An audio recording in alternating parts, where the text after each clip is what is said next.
말씀하신 다음에 너희에게 새 계명을 준다. 그리고 내가 곧 떠난다. 그리고 다시 올 거다. 그리고 너희를 데리고 좋은 곳으로 갈 거다. 그러니까 근심하지 말고 하나님을 믿고 또한 나를 믿어라. 이렇게 말씀하셨습니다.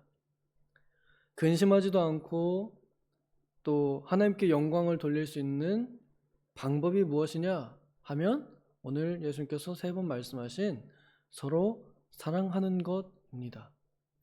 그런데 여기 나오는 서로 사랑하는 것에 대한 조건이 하나 붙어 있습니다. 사랑이 무엇입니까? 라고 물으면 안 믿는 사람들도 사랑이 뭔지는 대충 알아요. 그리고 그 대충 아는 지식으로 사랑한다고 하면서 열심히 무언가를 합니다. 그런데 나중에 천국 문에 들어갈 때나 혹은 지옥 문에 떨어질 때 거기서 나 이렇게 사랑했는데요 라고 해서 아니야 하고 탁 불합격되거나 아니면 지옥 문 앞에 가가지고 저 이렇게 사랑했다니까요 그것도 아니야 하고 들어와 이렇게 천국에 도달하지 못하고 지옥에 퐁당 떨어지게 되는 그런 경우가 하나님의 법에 맞지 않을 때 그렇습니다. 하나님의 법에는 예수 그리스도를 나의 개인적인 구원자로 믿을 때 천국문에 들어가는 기준을 하나님께서 세워주셨습니다. 그 세운 기준에 맞아야만 천국에 들어가듯이 우리가 하는 사랑도 하나님께서 세워주신 그 기준에 들어가야 사랑이라고 인정을 받는 것이고요. 하나님께서 세우신 그 기준에 들어가지 못하면 그러면 그것은 사랑에 도달하지 못했다라고 이렇게 말할 수 있겠습니다. 이것을 좀 쉬운 말로 표현해서 열심히 있다고 해서 사랑한 건 아니라는 말입니다. 안 믿는 사람들도 당연히 사랑하는 마음이 있고 정말 뜨겁게 무언가를 합니다. 그리고 다른 종교들도 자신들이 섬기는 신을 사랑하기 때문에 무언가를 합니다. 그리고 그들이 하는 행위 중에 우리가 못하거나 안 할 만한 일들도 합니다. 자기 자식들을 불사르게 내어준다거나 아니면 자기 몸을 불사르게 내어준다거나 하는 정말 사람으로서는 하면 안 될 짓과 또 하지 말아야 할 일, 그리고 있을 수 없는 일들이 그들의 잘못된 지식으로 인한 열심이 사랑이라는 명분 아래에서 오히려 더욱 잔인한 일들이 많이 일어납니다. 그 큰 테두리, 하나님의 사랑을 몰라서 그렇게 뜨거운 열심을 가지고 이상한 방향 그리고 잘못된 방향으로 열심히 헛된 삶을 사는 경우가 많이 있습니다. 감사하게도 우리는 예수님께서 헛되지 않은 방향, 올바른 방향, 그리고 참된 방향, 그리고 반드시 가야 할 방향을 가르쳐 주셨습니다. 그 방향이 예수님께서 걸어가신 방향이에요. 그래서 예수님께서 십자가 지신 것처럼 우리도 자기에게 맡겨진 내 몫의 태인 십자가를 지고 내 멍에를 메고 예수님께서 영문 밖으로 나가셔서 십자가 지신 것처럼 우리도 영문 밖으로 나가서 예수님을 따라서 십자가 지는 길을 걸어가는 것이 예수님께서 우리에게 가르쳐 주신 방향입니다. 거기에는 사랑이 빠질 수가 없습니다. 예수님께서 하나님이시지만 본천 하나님이시지만 인간의 몸을 입으셔서 또한 참 하나님이요 참 사람으로 오신 데에는 사랑이 빠지지 않았습니다. 예수님께서는 억지로 아버지께서 시키시니까 억지로 사람 되라고 하니까 억지로 그렇게 되신 거 아닙니다. 같은 하나님께서 같은 하나님의 마음으로 죄인들이 죄인 스스로는 도저히 그들의 죄에서 살아나올 수 있는 방법이 없기 때문에 능력도 없기 때문에 그래서 하나님이신 자신이 사람의 몸을 입으실 때 불쌍히 여기는 마음으로 내가 아니면 누가 저들을 구원하겠는가?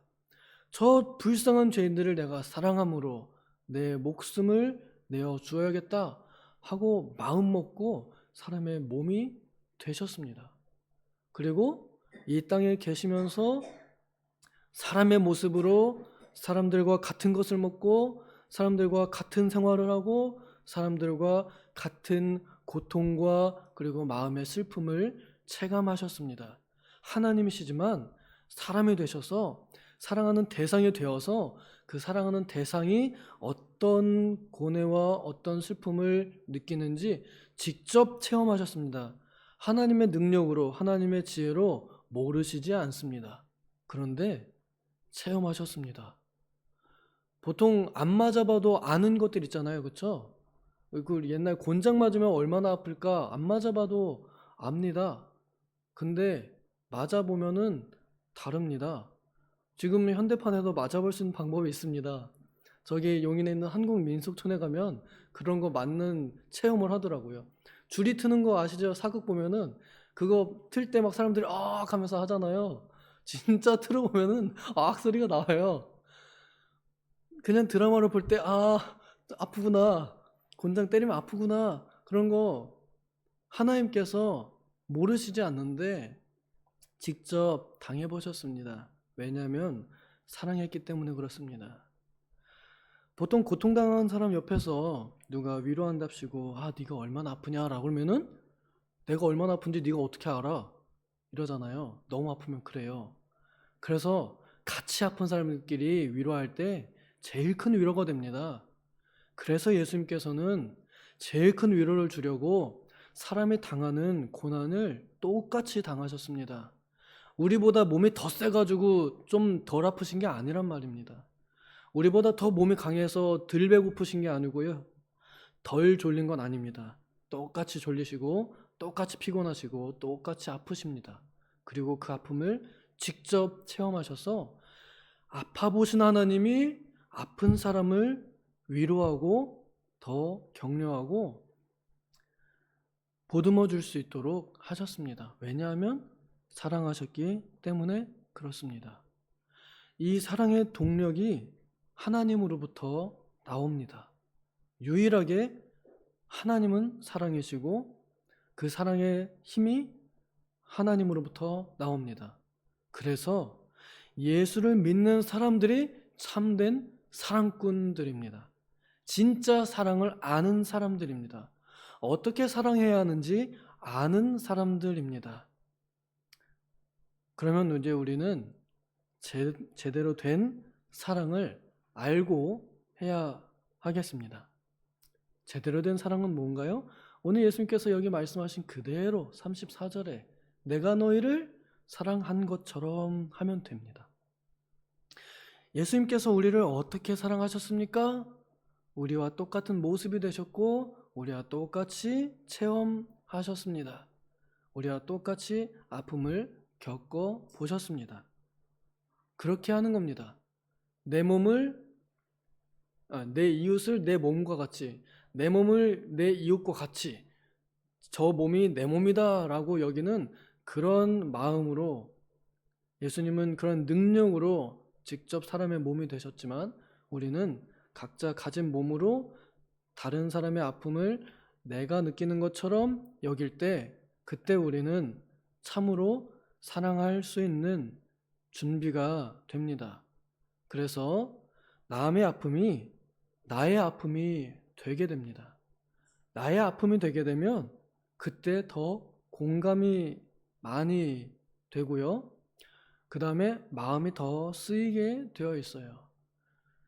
제가 이제는 부모님 돌아가시는 상 당하는 분들이 조금 더 이해가 되고 더 많이 공감이 됩니다.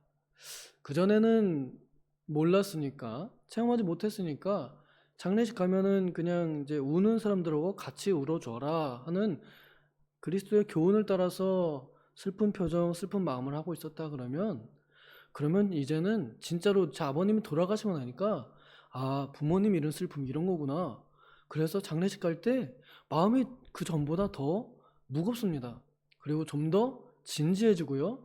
좀 더 몰입이 잘 돼요. 그 사람이 지금 겪고 있을 슬픔이 어떨지, 어떤 마음일지 조금 더 마음이 갑니다. 내 이웃이 당한 일이 내 일인 것처럼 여길 때 그때 우리는 참된 사랑을 할 준비가 됩니다. 이런 마음이 없이는요, 그러면 그때는 우리는 제대로 사랑하지 못합니다. 그때 발동되는 게 뭐냐면은 잘못된 지식이에요. 성경에 지식은 상처를 주고요, 사랑은 덕을 세운다고 되어 있습니다. 그러니까 지식은 교만하게 해서 지식을 가지고 있는 사람이 교만해져서 사람을 상처 주게 되고요, 그 다음에 사랑을 가진 사람은 그 지식을 덮고 사람에게 유익을 준다고, 아니 그 지식을 이용해서 유익을 준다고 이렇게 설명하고 있습니다. 우리가 가지고 있는 지식은 절대적인 이 진리가 아닌 경우가 많습니다. 그 중에 가장 큰 비중을 차지하는 게 내 경험의 지식이 되는 경우입니다. 내 경험이 지식이 되어서 내가 겪었던 것으로 사람들에게 사랑한답시고 무언가를 합니다. 보통 이 무언가를 할 때 방향을 잘못 맞추거나 방법을 잘못 사용했을 때를 보통 꼰대라고 이렇게 사람들이 놀립니다. 잘못 맞췄습니다. 그거 아닙니다. 이제는 그렇지 않습니다. 라고 이렇게 말하죠. 우리의 경험은 우리의 지식이 될 수 없습니다. 참된 사랑의 지식이 될 수 없습니다. 우리가 경험한 것은 도움이 될 수 있습니다. 체감하는 도움은 될 수 있지만, 그러나 덕을 세우는 사랑의 방법이 되지는 않습니다. 그렇다면 우리는 어떤 지식을 알아야겠습니까? 또한 그 답은 성경에 있습니다. 그리고 주님의 말씀에 있습니다. 내가 너희를 사랑한 것처럼. 그러면 예수님께서 또한 어떤 사랑을 하셨습니까? 예수님께서는 죄를 뒤집어 쓰셨습니다. 뒤집어 쓰신 거예요. 잘못은 쟤네들이 했는데 쟤네들의 잘못을 내가 다 뒤집어 쓰는 거예요. 이거 사랑하는 거 아니면은 보통 돈 받을 때 하는 일이잖아요. 그렇죠? 돈 받고 위증하거나 돈 받고 대신 재판석에 나가는 경우는 그렇게 하지만 그 이외엔 사랑할 때 그런 일이 일어납니다. 사랑할 때 우리는 그 사람이 되어서 내가 대신 그를 위해 희생할 각오를 하게 됩니다. 예수님께서 우리 죄인들을 지극히 사랑하셔서 이처럼 사랑하셔서 우리의 죄를 뒤집어 쓰시기를 기뻐하셨습니다. 억울해하지 않으셨습니다. 하나님 왜 제가, 아버지 왜 제가, 그러지 않으셨습니다. 기꺼이 제가 주님의 뜻이오니 제가 뒤집어 쓰겠습니다. 제가 십자가 지겠습니다. 제가 채찍 맞겠습니다.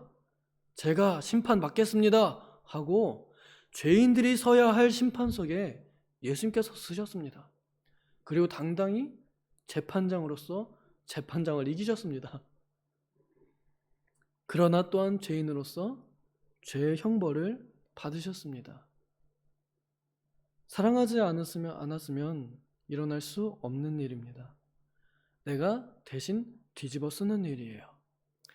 우리는 참 이걸 보면 사랑하기 어렵다는 걸 공감하실 겁니다.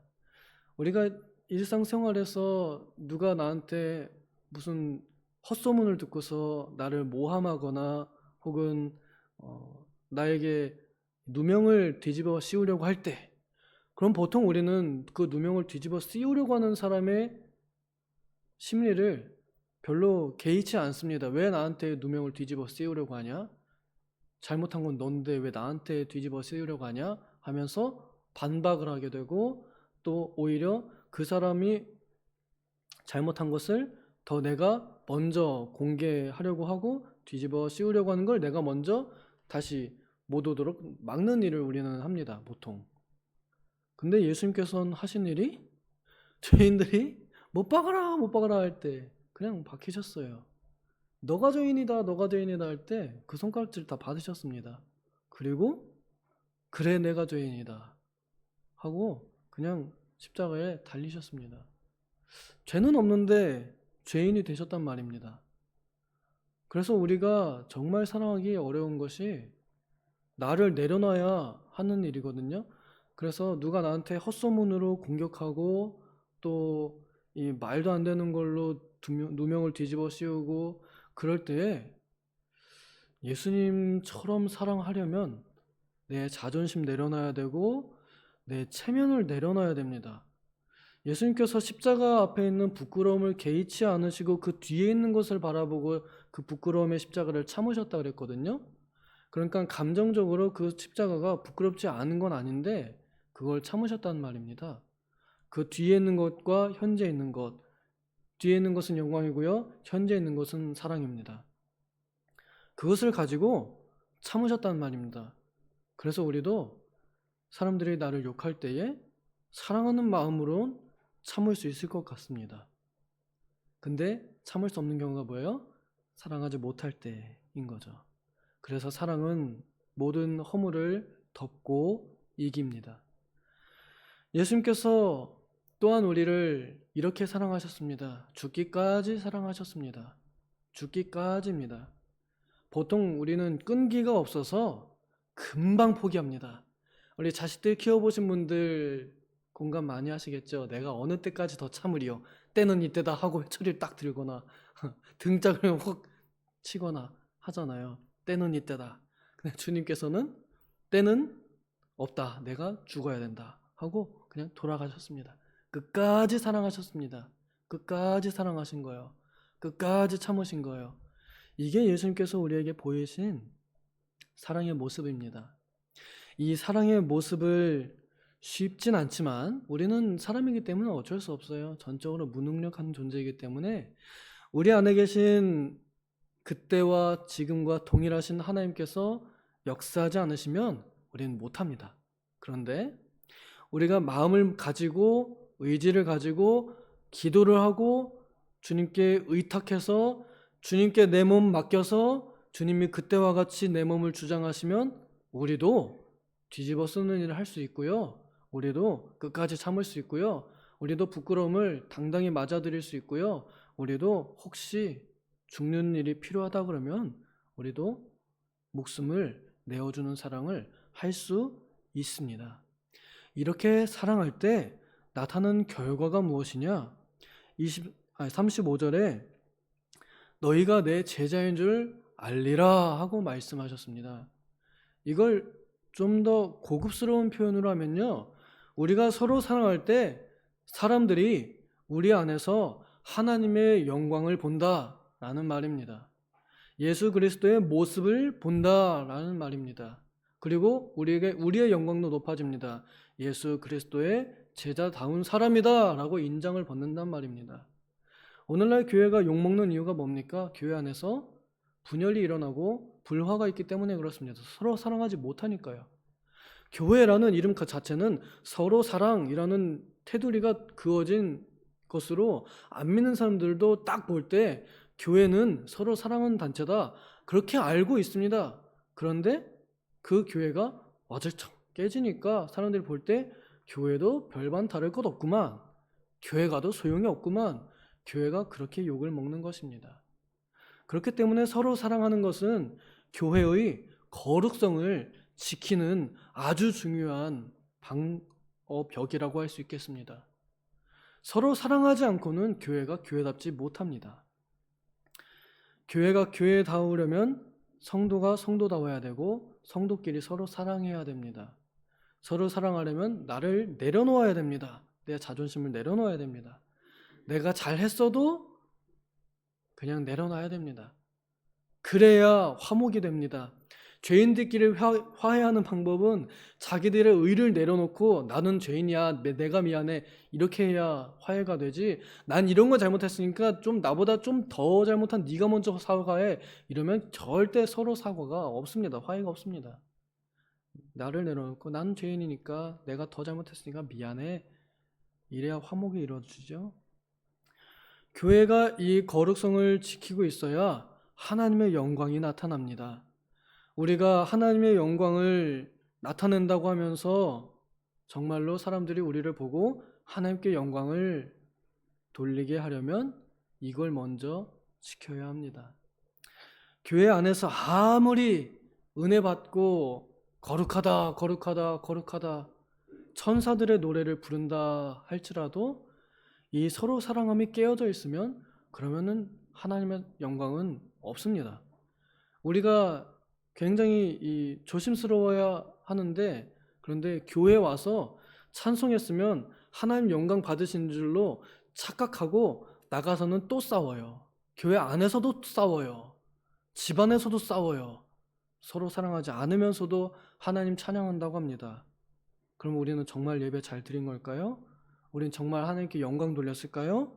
정말 하나님께서 보시고 흡족한 예배를 우리가 드렸을까요? 우리가 좀 생각해 봐야 할 것 같습니다. 조심스럽게 우리 자신들이 정말로 내가 나를 내려놓고 주님과 같이 서로 사랑하는 마음을 가졌는가, 또 그렇게 행하고 있는가, 또 그렇게 하려고 하고 있는가, 또 그렇게 기도하고 있는가, 우리를 돌이켜보고 우리가 우리 자신을 점검해서 우리가 떨어진 곳, 서로 사랑하지 못했던 그 지점으로 다시 돌아가서 화해를 청하고 사랑을 말하고 평화를 전하는 우리가 되기를 소망합니다. 그래서 서로 사랑함으로 하나님의 영광을 우리가 지켜내고 우리를 보는 자들이 저들을 보니 하나님이 살아계시구나 하고 이렇게 나타내는 하나님의 영광의 증인들이 되기를 소망합니다. 기도하겠습니다. 하나님 아버지, 지나간 날들 동안에 우리가 내 멋대로 살아서 내 감정, 내 기분, 내 능력대로, 내 열정대로만 해서 참된 지식을 몰랐고 참된 사랑도 몰랐습니다. 그래서 사랑하노라 하였지만 잘못된 방향이었고 그저 열심만 있었습니다. 주님께서 보여주신 그 길로 걸어가서 예수님께서 우리를 사랑하신 것처럼 우리도 모두를 사랑하게 하여 주시옵소서. 그리하여 우리에게 주신 하나님의 영광을, 그 거룩성을 지켜내고 오히려 우리를 보는 자들이 우리를 통해 하나님을 볼 수 있도록 우리가 사랑할 때 하나님의 영광을 보고 보여주는 우리가 되게 하여 주시옵소서. 감사드리며 예수님의 이름으로 기도하옵나이다. 아멘.